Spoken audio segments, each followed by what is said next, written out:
Good morning, students. Myself, Dr. Himani Panulekar. Now, Doyle ma'am explained the practical, that is to determine Fe2 in the given sample using internal indicator. Ma'am explained the theory. Now we will go to see how the actual practical happened in the lab, the demonstration of the practical.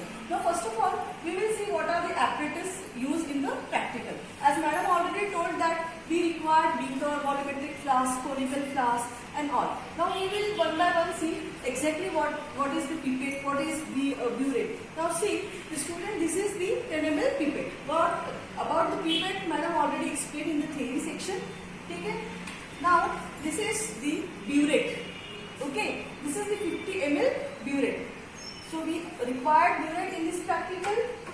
Now this is the potassium dichromate solution. Okay, now first of all we will see how the burette is going to be filled for the practical.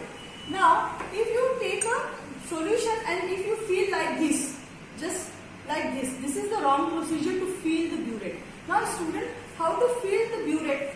It is just like you have to take a burette like in a tilted position and you have to fill the solution.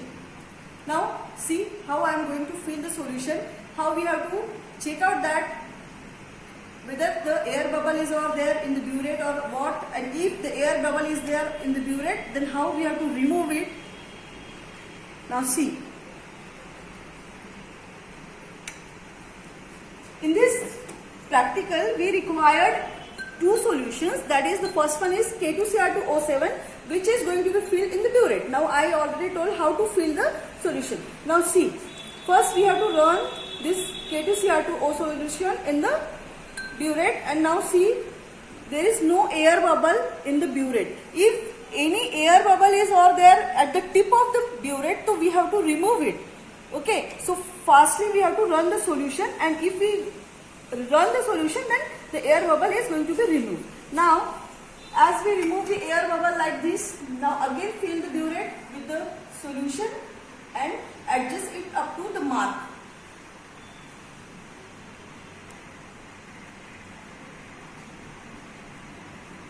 Now see, we have to adjust up to this mark which is given over here. This is the 50 ml burette. So we have to adjust up to this mark. Now see, in the burette.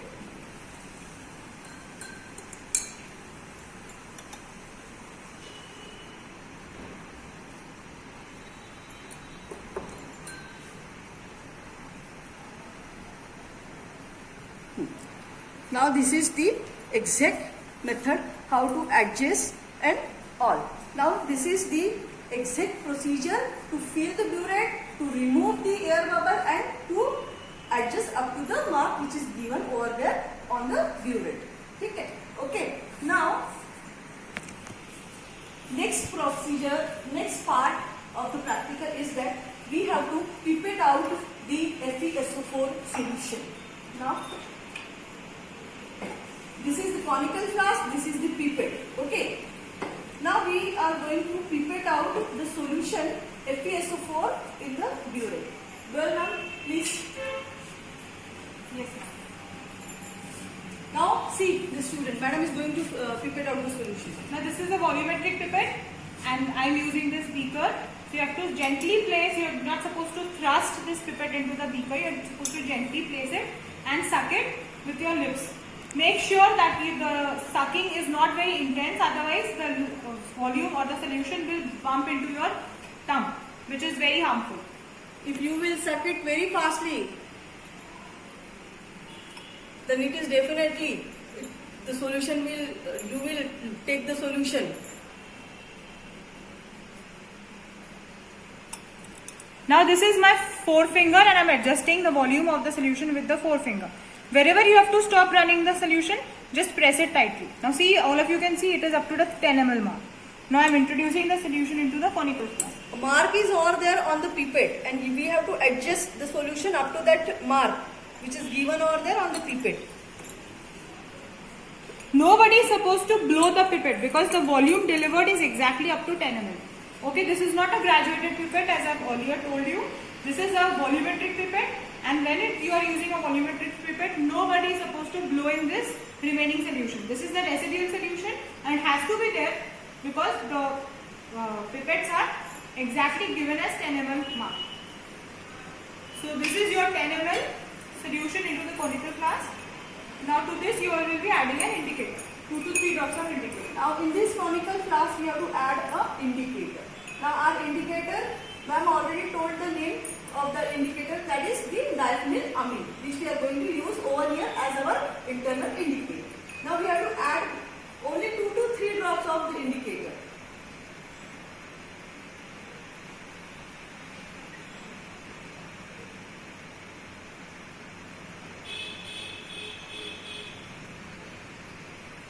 Now as you can see, this indicator is slightly dilute, therefore the color is not being appearing in the solution. The color is not very well appearing in the solution. Therefore in that case please add 2 to 3 drops more. Extra. And as madam already told that ki yellow greenish. Okay. So now see the student, as madam told that it is somehow the dilute. So that's why we are not getting exactly the green color, but we are getting that the yellow tinge or in the conical flask. Now our system is now ready for the titration. Now we are going to titrate it with the, that is K2CR2 solution, which we already fill in the burette. Now we will start the titration. And now you have to keep in mind, student, when we are going to do the titration, we have to do the titration with a very, that is, we have to keep in mind that we don't run the solution which is in the burette very fastly in the conical flask. We have to add drop by drop. We have to do the titration with the help of the solution, and we have to add drop by drop, not very fastly. Otherwise, we will not get the exact correct reading.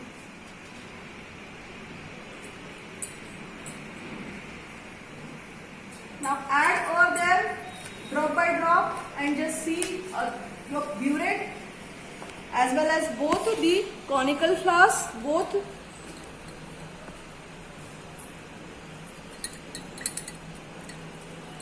And after adding the K2CR2O7 from the burette, we have to shake the conical flask.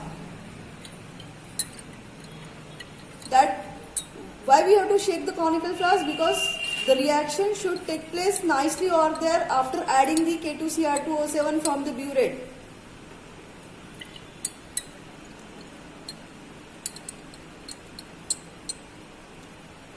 Now you people are getting over there, now you people are seeing over there that some changes are happened in the conical flask. Now see, at the first when we start the practical, the solution or color is just a yellow tinge is over there. Now see, after adding this solution, K2CR2O solution from the burette, the color is now slightly changing.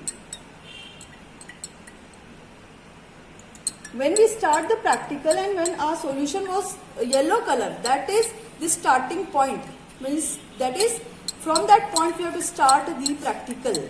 And we started the titration right now. Now we are getting the slight changes in the color after the slight addition of the K2CR2O7 solution from the burette.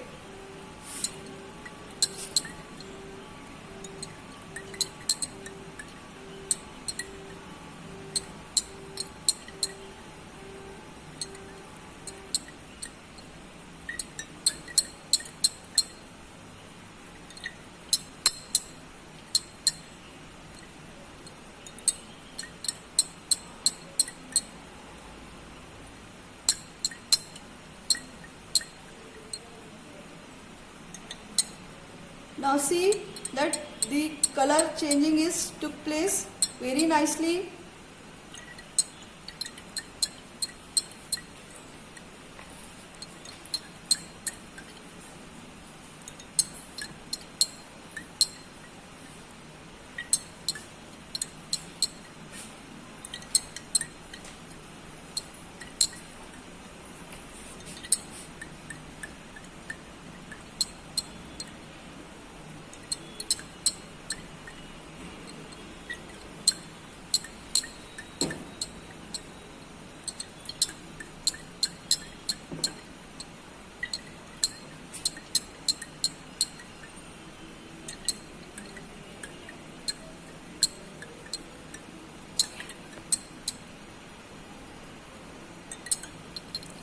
Now see the student, the drastic change in the color. Now see exactly that the solution is now converted into the violet color solution. Now the solution color is now totally changed.